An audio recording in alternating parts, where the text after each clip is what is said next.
Farting for Cindy. Toast and loose circle my bed as if their quiet moving back and forth would simulate my bowels. The takedown was over and the bag was gone. Everything was now about my bowels, my ability to control and direct my bowels and our bowels. I was on the fart floor, or the colon post-operation floor, or the floor of missing bags. We were there, a tribe of us waiting to fart and poop.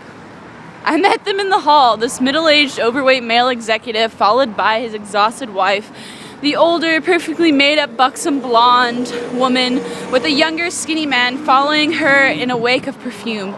There was a group of us walking, as we were told walking made you fart, made you want to poop. I saw some in their rooms still bedridden, and I saw others leaving, going home. Others who had clearly pooped their way back into the world. It is terrifying not being able to poop or fart, shit, claustrophobia.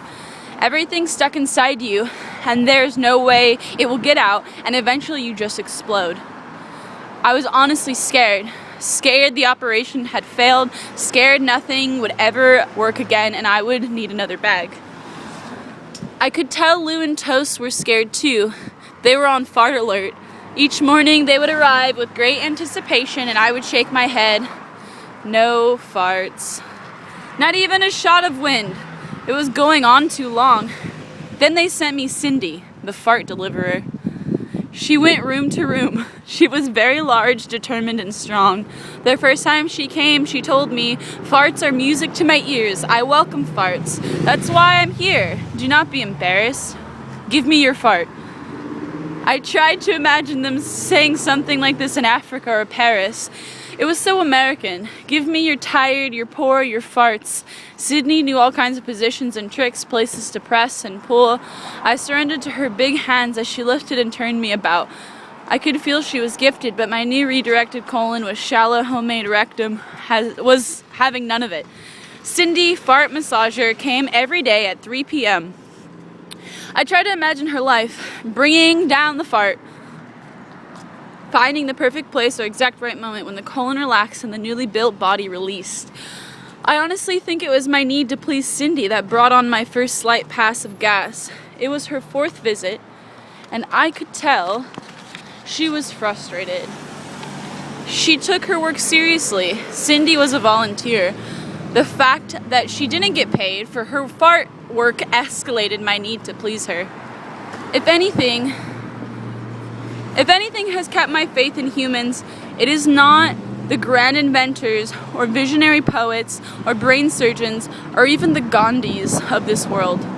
It is the Cindys, the quiet, invisible, often underpaid or unpaid Cindys who get up every morning and after feeding their families and taking care of their infant parents find their way on a snowy country roads or polluted freeways to hospitals or old age homes or mental institutions or orphanages. Frequently unacknowledged, they take care of the poor and the privileged, the sick and the depraved. They weave an invisible web of care through the lonely mansions of Beverly Hills and emergency wards and mammogram clinics and infusion suites. As Sydney tossed me gently about, I thought of all the people like her who made me believe in love. The nannies and babysitters who helped me survive my childhood. Esther, who I met the first time I went to Pansy Hospital in Bukavu. I do not know her official title, but she is the mama of the wounded. At any given time, there were around 200 women in the hospital who had been raped or suffered trauma and were waiting for surgery or recovering from it. Esther knew every single one of their names and their children's names and the reason for their fevers and rashes, and she knew every detail of every woman's story. She created songs that reconstructed their narratives. Every day she danced with the survivors and played games with them.